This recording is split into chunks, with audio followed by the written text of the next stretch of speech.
પ્રસ્તુત છે પ્રાસંગિક. વિષય છે વિશ્વ બ્રેઇલ દિવસ. સંપાદન છે પરેશ મારુનું. પઠન છે જાગૃતિ વકીલનું.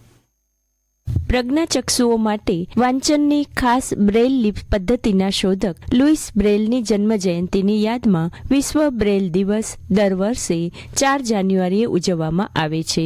સંદેશા વ્યવહારમાં બ્રેઇલ લિપિના મહત્વ વિશે જાગૃતિ ફેલાવવા માટે આજે વિશ્વ બ્રેઇલ દિવસ મનાવવામાં આવશે. બ્રેઇલ પદ્ધતિ પ્રજ્ઞાચક્ષુ લોકો માટે વરદાનરૂપ છે. લુઈસ બ્રેઇલે સૌપ્રથમ 1829માં બ્રેઇલ લિપિ સિસ્ટમ પ્રકાશિત કરી હતી. બ્રેઇલ પદ્ધતિની મદદથી તેઓ સામાન્ય દ્રષ્ટિ ધરાવતા લોકોની જેમ વાંચી શકે છે અને અભ્યાસ પણ કરી શકે છે.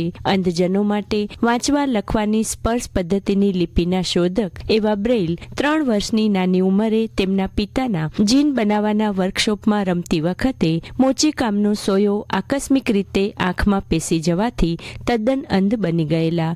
તેમના પિતાએ તેમને 10 વર્ષની ઉંમરે પેરિસની નાના અંધ બાળકો માટેની રાષ્ટ્રીય સંસ્થામાં દાખલ કરાવ્યા. તેમાંથી તેઓ સ્નાતક થયા અને એ જ સંસ્થામાં પ્રોફેસર નિમાયા, જ્યાં તેમણે ચાર્લ્સ બાર્બિયર દ્વારા વિકસિત બિંદુઓનો ઉપયોગ કરીને લેખન પ્રણાલી માટે જિજ્ઞાસા વિકસાવી હતી. લુઈસે ટૂંક સમયમાં લેખન પ્રણાલીમાં સુધારો કરવા માટે કામ કરવાનું શરૂ કર્યું અને લિપિનો વિકાસ કર્યો, જે હવે બ્રેઇલ લિપિ તરીકે ઓળખાય છે. આ સંસ્થામાં ક્રોસ્ડ ટ્વિગ પદ્ધતિથી અંધ બાળકોને બારાખડી શીખવવામાં આવતી હતી, પણ આ પદ્ધતિ વધુ લાભદાયી ન હોવાથી તેમણે અંધજનોના અંધકારમાં પ્રકાશ ફેલાવે તેવી પદ્ધતિ શોધી કાઢવા માટે અનેક પ્રયોગો કર્યા. એક રાત્રે ફ્રેન્ચ લશ્કરના કેપ્ટને તેમને રાત્રિ લખાણ વિશે વાત કરી. યુદ્ધમાં રાત્રે ભયજનક પ્રકાશ થાય ત્યારે એક મથક પરથી બીજા મથકે જાડા કાગળ પર ટપકા ઉપસાવીને કરેલા સંકેત ચિહ્નો વડે સંદેશા પહોંચાડવામાં આવતા.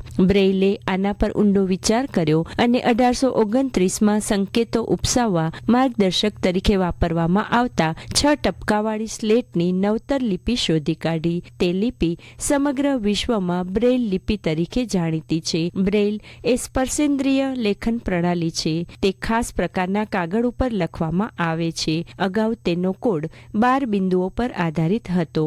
12 બિંદુઓને 66ની હરોળમાં મૂકવામાં આવ્યા હતા. જોકે તે સમયે તેમાં વિરામ ચિહ્નો, સંખ્યાઓ અને ગાણિતિક ચિહ્નો હાજર ન હતા. લુઈસ બ્રેઇલે 64ને બદલે 6 પોઈન્ટનો ઉપયોગ કરીને 12 અક્ષરો અને ચિહ્નોની શોધ કરીને આમાં વધુ સુધારો કર્યો, જે વિરામ ચિહ્નો, સંખ્યાઓ, વિસ્તરણ અને સંગીતના સંકેતો લખવા માટે જરૂરી પ્રતીકો પણ પૂરા પાડે છે. આ લિપિમાં માત્ર 43 સંકેત ચિહ્નો છે, જેમાં આખી બારાખડી, તમામ સંયુક્ત સ્વરો અને ઉચ્ચાર સંકેતોનો સમાવેશ થાય છે. પાયાના 10 ચિહ્નો બાકીના બીજા બધાનો આધાર બને છે. આ 10 ચિહ્નો બારાખડીના 10 અક્ષરો અને 1 થી 10 એમ 10 સંખ્યાના આંકડા દર્શાવે છે. પાયાના દરેક ચિહ્નની ડાબી બાજુએ એક બિંદુ મૂકવાથી પછીના 10 અક્ષરોની બનેલી બીજી શ્રેણી તૈયાર થાય છે. આ રીતે પાયાના દરેક ચિહ્ન નીચે 2 બિંદુઓ મૂકવાથી ત્રીજી શ્રેણી તૈયાર થાય છે. આશ્ચર્યજનક તો એ છે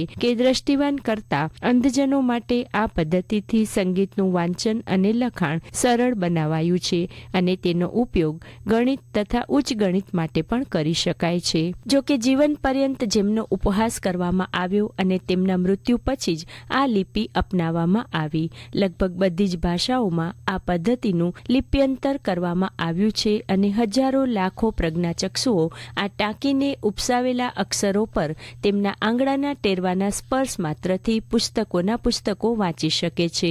નવાઈની વાત તો એ છે કે બ્રેઇલને અંધ બનાવવામાં કારણભૂત સોયાના સાધનનો જ ઉપયોગ બ્રેઇલ લિપિ લખવા માટે થાય છે. 6 જાન્યુઆરી 1852ના આ દુનિયામાંથી વિદાય લઈ જનાર પ્રજ્ઞાચક્ષુ માટે જ્ઞાનની આંખ બની રહેલા ફ્રાન્સના શિક્ષણશાસ્ત્રી અને બ્રેઇલ લિપિના સંશોધક એવા લુઈસ બ્રેઇલને આજે જન્મદિને શત શત વંદન.